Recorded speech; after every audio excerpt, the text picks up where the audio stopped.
Increasingly, through selective breeding, the differences between rulers and ruled will increase until they are almost different species.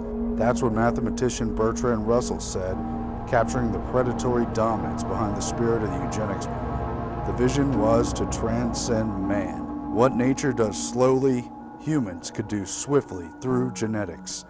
Sir Francis Galton, first cousin of Charles Darwin, coined the term eugenics, and through the Royal Society in London brought it to prominence. Powerful and wealthy industrialists who'd concentrated huge monopolies at the height of the Industrial Revolution, seized upon the elitist treatise, fueling an international movement for eugenics as a means of keeping the masses of humanity under their yoke.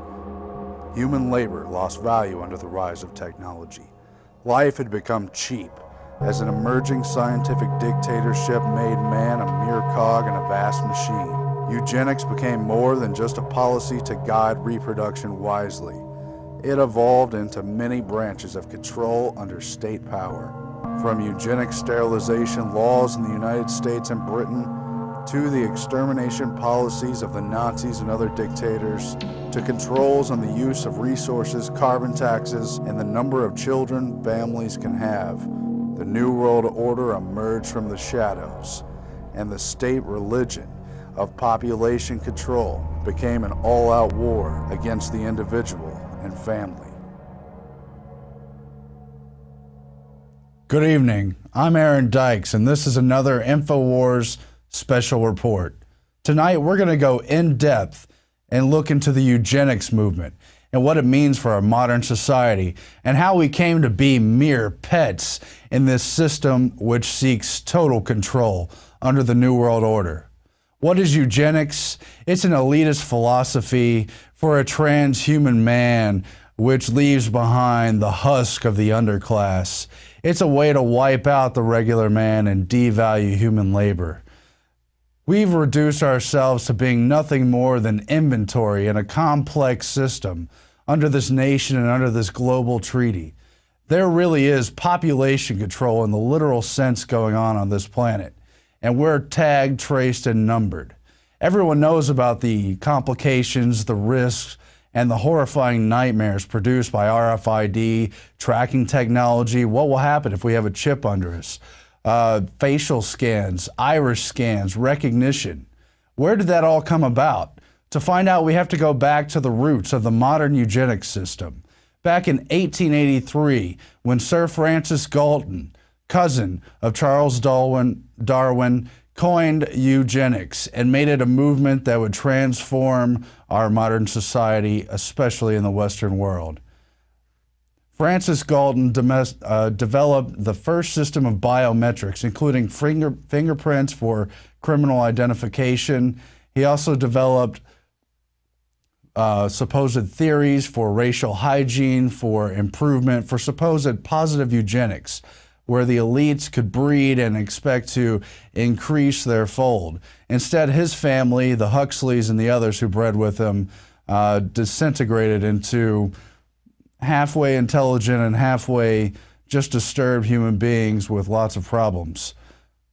But the system he set up emerged not only in the UK, where he was part of the Royal Society of London, but also in the US at the Eugenics Record Office at Cold Springs Harbor Laboratory on the East Coast, where in the early 1900s, some of the most wealthy industrialists, including the Carnegie family, the Harrimans, and the Rockefellers, set up a centralized records office where they sent field workers out to talk to ordinary people to collect data, height, sex, history, number of people in the family, bloodlines, racial information, and centralize it all, hair samples, try to analyze it and try to figure out who was worth sterilizing and leaving behind in this world and who was worth breeding to increase the numbers of supposedly good humans.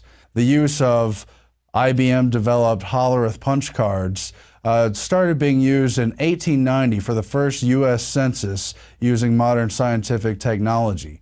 This punch card allowed them to classify all these vital statistics and use the data to selectively analyze the population they were trying to control. That technology was further used by the eugenicist clique at Cold Springs Harbor for what was known as the Jamaican race mixing study, where in 1927 they studied the supposed benefits, risks, and tendencies of race mixing between, generally speaking, Negro and white populations and the so-called mulatto populations, all in Jamaica. That technology soon transferred over to Nazi Germany. These eugenic sterilization laws were not unique to Nazi Germany, though. The United States had these laws in more than 27 U.S. states, I believe 33 all told, set up starting in the early 1920s, but they didn't end until the late 70s and even early 80s, all disgracefully targeting the autonomy of the family and the individual, challenging the right to reproduce, and trying to bring in this eugenics world society.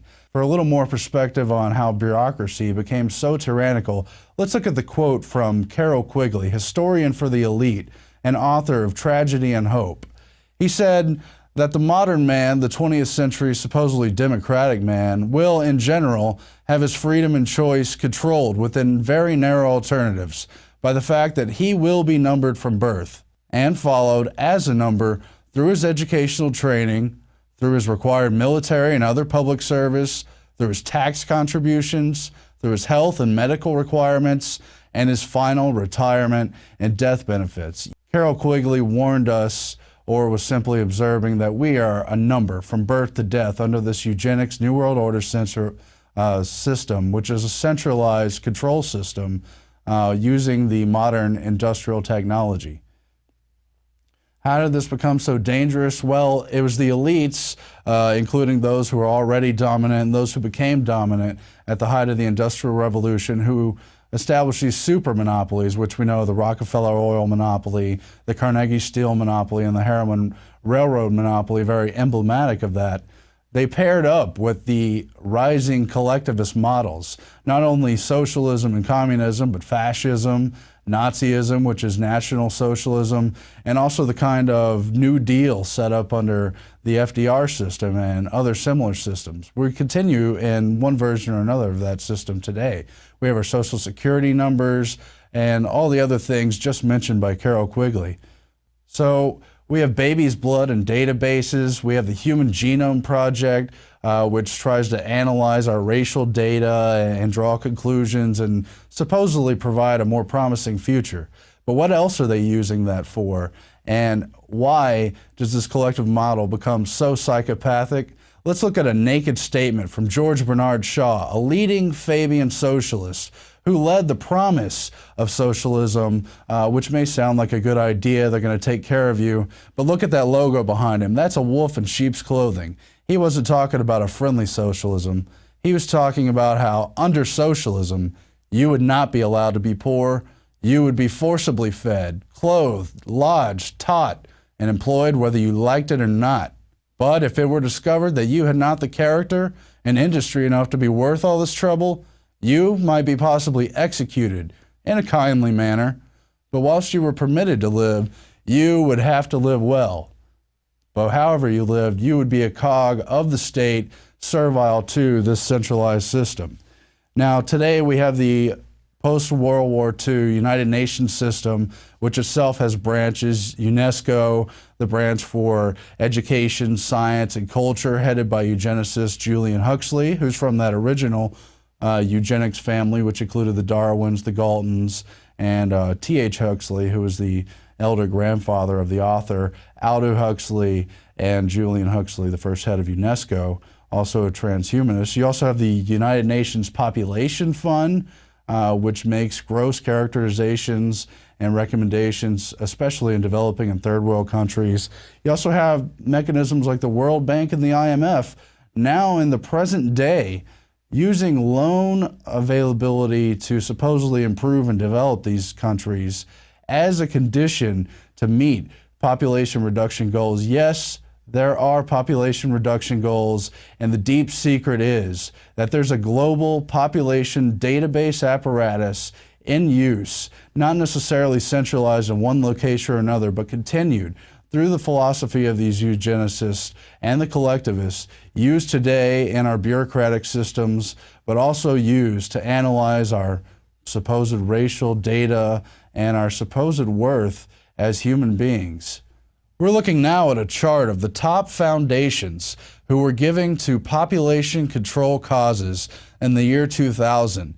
You can see that in the case of the Bill and Melinda Gates Foundation, hundreds of millions of dollars a year are going to causes including, but certainly not limited to, abortion.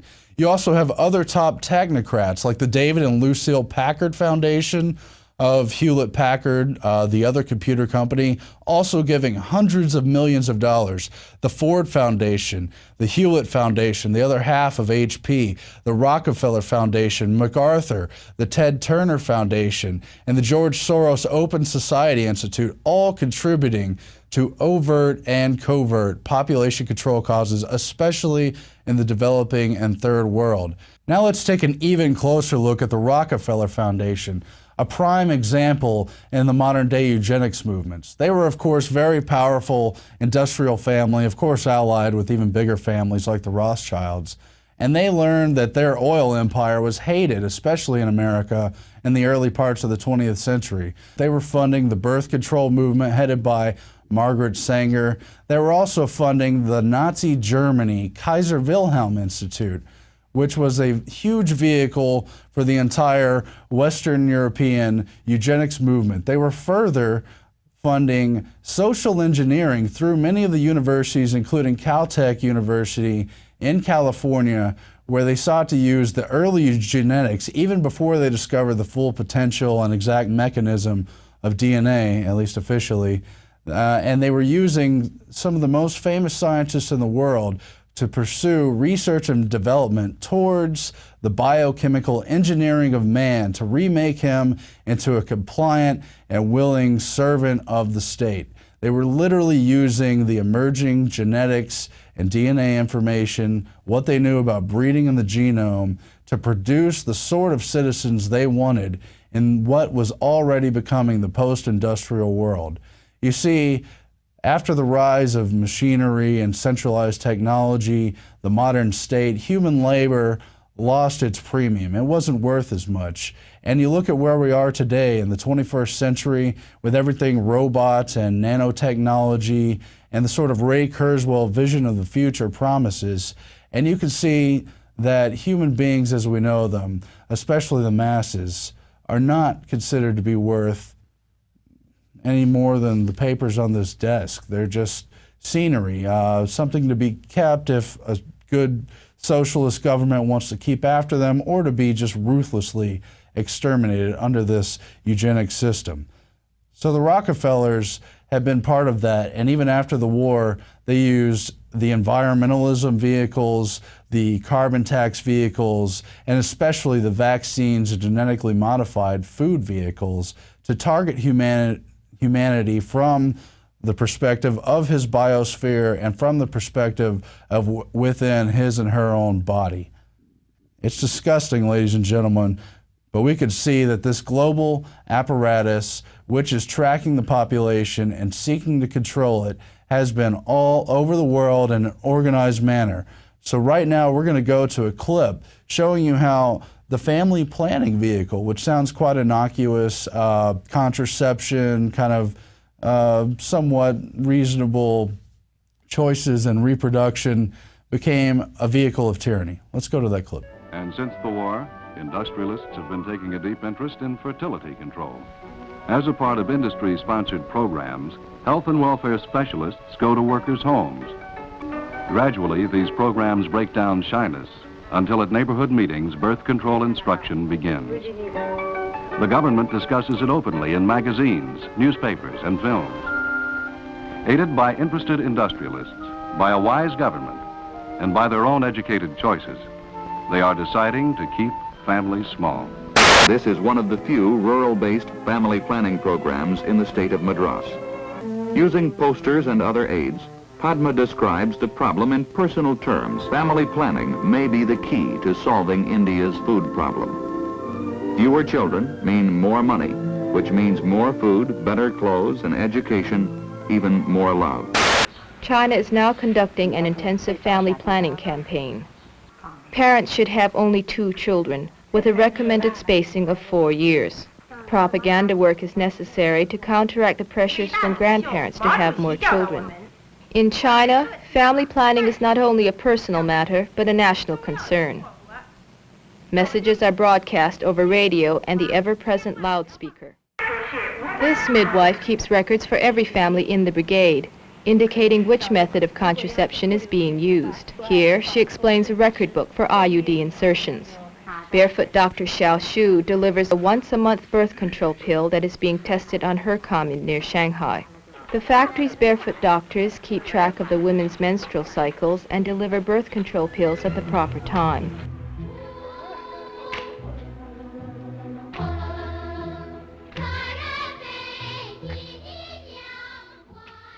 Ladies and gentlemen, you just saw clips from several different countries, China, India, Japan, all as part of this global family planning and Planned Parenthood movement. Now, there's the abortion component, which is, of course, extremely controversial, and there's the whole left and right and pro-choice and pro-life movement contained within that. And then there's the mostly less controversial contraceptives, so-called spacing of children issues.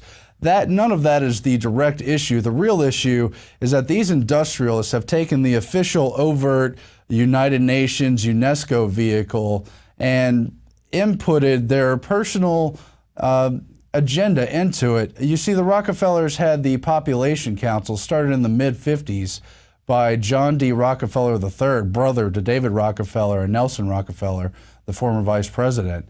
And that Population Council spent hundreds of millions, if not billions, every year in all these countries, working together with those other industrial foundations, those extremely generous technocrat foundations with so much money, all attempting to drive down the reproduction rate through propaganda and centralized control of an authoritarian government. Did you see the clip where they make home visits in every country? Did you see how China, which became the nightmare one-child authoritarian state, started off on kind of small population control, only 2 children. It's only suggested. You only have contraceptives and other family planning materials. There's nothing forced, except that there's local, state, and national health officials coming to check up on you, coming to make sure you fit in. So I want to show you another clip, which is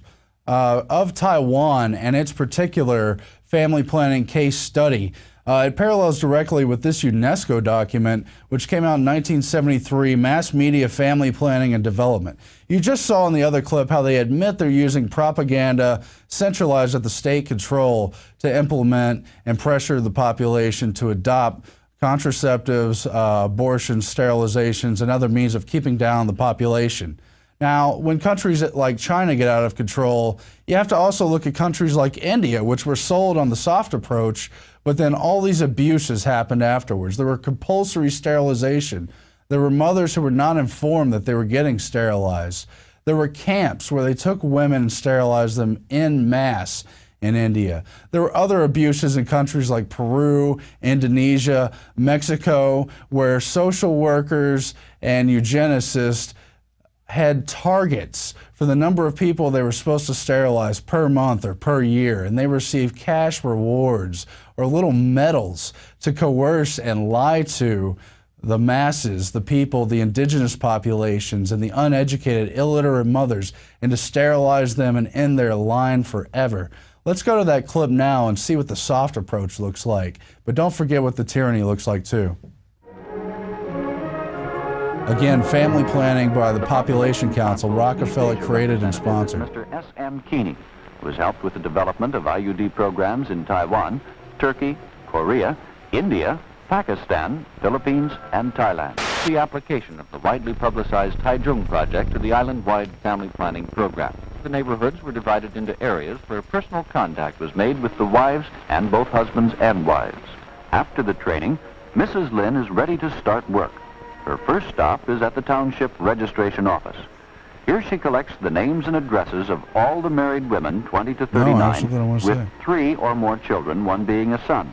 She plans to see all the married women with at least 3 children and one being a son. For each case responding, a coupon is filled out and sent to the Population Study Center for evaluation.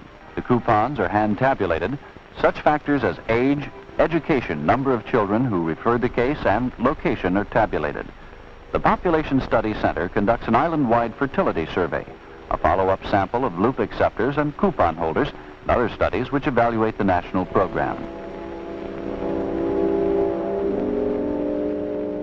So again, you saw where they're taking records and tabulating them into centralized population databases, all coordinated from the wealthiest elite foundations and the very computer companies which developed a lot of this software. So who's running this centralized global population center, and what happens when the birth rate doesn't go down fast enough? Let's look at some of the proposals brought up in Ecoscience, the 1977 nightmare document by current White House czar John P. Holdren and his cohort Paul Ehrlich of the population bomb. He spoke about how the law regulates that other highly personal matters, for example, having more than one spouse at a time, isn't allowed. Why should the law also not be able to prevent a person from having more than 2 children? The development of a long-term sterilizing capsule that could be implanted under the skin and removed when pregnancy is desired opens additional possibilities for coercive fertility control. The capsule could be implanted at puberty and might be removable with official permission for a limited number of births. We're talking about life under a global system, where indeed it has been concluded that compulsory population control laws, even including laws requiring compulsory abortion, could be sustained even under the United States Constitution if the population crisis became sufficiently severe to endanger the society. Martial law under an emergency. That's what these people are writing about. And this system is absolutely authoritarian in its bent. Now, the Rockefeller Foundation and other major funds developed the Norplant implant, which would do just what this quote described, prevent people from being able to reproduce without government authority. Now, there's also something even more wicked developed by the Population Council, funded by the Rockefeller Foundation, all backed by the Rockefeller family. Starting in 1968, they looked at how to produce vaccines for male and then also female infertility. Then by 1988, they had direct proposals they were funding, including the study of a sperm immobilizing factor found in human serum, research on human anti-sperm antibodies, and the development of an anti-fertility vaccine. They also funded research on a potential contraceptive vaccine based on beta HCG synthesized in bacteria. And then by 1997, they had a working model. I've got it right here: fertility regulating and immunotherapeutic vaccines reaching human stage trials. These are vaccines which, when a woman is pregnant, will prompt an immunoresponse, similar to if they had tetanus or numerous other diseases, and abort the hormonal pregnancy response and prevent the baby from coming to term. That is what we have on the field, even as the Rockefeller Foundation continues to fund vaccine and genetically modified foods. Eugenics has been a long way through the overt eugenics movements of the earlier part of the 20th century, whereas in the post part, the after World War II phase was far more covert. And you can see already where they're using vaccines, food, sterilants, and water, and other bizarre proposals to begin to literally control the population, as well as holding it hostage to supposed environmental factors. Then there's where eugenics gets into foreign policy. Starting under the LBJ administration, Skull and Bones and Bush brother under the skin, William Draper, began advising LBJ on the need for the USAID agency, which could provide birth control in the third world for overpopulated countries. That led directly into the Nixon phase, where you had Henry Kissinger proposing the use of food as a weapon, and his other draconian proposals under National Security Memorandum Number 200. Would food be considered an instrument of national power? Is the U.S. prepared to accept food rationing to help people who won't control their population growth? Family planning performance and population control should be taken into account for appraisal of assistance requirements by USAID, meaning that the degree to which they reduce their population numbers should account for how much food aid they're going to receive. That's a starvation food as a weapon policy. It's absolutely disgusting, but unfortunately, it's nothing new. It's something Bertrand Russell, the English mathematician and supposed genius, came up with back in the earlier part of the 20th century when he proposed what amounts to an international food authority to, quote, deal with this problem of increasing population and decreasing food supplies, the old Malthusian formula, and saying it will be necessary to find ways of preventing an increase in world population. If this is to be done other than by wars, pestilence, and famines, it will demand a powerful international authority. This authority should deal out the world's food to the various nations in proportion to their population. If any nation subsequently increased its population, it should not on that account receive any more food, blackmail by starvation for overpopulation. Therefore, the motive for not increasing population would be very compelling. That's from 1953, The Impact of Science on Society. But those exact same proposals, or very similar proposals, came out in 1977, again, in Ecoscience, written by Holdren and Ehrlich. They said perhaps those agencies, combined with the United Nations and UNEP population agencies, might eventually be developed into a planetary regime of an international superagency for population, resources, and environment. Such a comprehensive planetary regime could control the development, administration, conservation, and distribution of all natural resources, including all food on the international market. The planetary regime might be given responsibility for determining the optimum population for the world and for each region, and for arbitrating various countries' shares within their regional limits. Again, they're going to create a global superstructure that will gather all the food and then ration it to the countries, holding it over the heads of those that are overpopulated and underdeveloped until they curb their own population to meet the given food rationing. That is absolute tyranny, but that is the kind of direction we're heading under the population control management system of this modern day eugenics system under the New World Order. Ladies and gentlemen, they have put fluoride in our water for almost the better part of 50, 60 years, maybe even longer in some areas. They have proposed putting lithium and other drugs in our water to mass medicate people against their will. They have created genetically modified crops, which experts like Jeffrey Smith say cause sterility in the third generation in lab rats. Now, what happens if they feed Africa or other parts of the developing world genetically modified crops against their will or without their knowledge or through an international food agency, and it doesn't even occur to them until 60 years down the line that everyone's sterilized from eating this food? It's outrageous. But the Gates Foundation and the Rockefeller Foundation are part of the very companies pushing for the new green revolution through genetically modified foods in Africa as we speak, and the exact same foundations are behind the global initiative to vaccinate everyone. Ladies and gentlemen, these population control measures and so many others we didn't have time to get to tonight present a children of men scenario. We're going to wind up unable to reproduce anymore someday. They've written about this 80, 100 years ago. Ladies and gentlemen, these are the endgame times. And if we don't face the facts, we're going to see a winter, a demographic winter on life as we know it, the societies we've enjoyed. You've seen the Georgia Guidestones calling for humanity to be under 500 million. You've seen all the other elites calling for a population under 2 billion or under 1 billion. They want a mass extermination, and they are perfectly ready to get rid of the masses as we enter the next phase of the technological revolution, as the New World Order state attempts to take full power in the Republic, in our personal independence, and attack the family and individual. I'm Aarron Dykes. We'll be back with more special Infowars.com reports in the future. Thanks for joining us.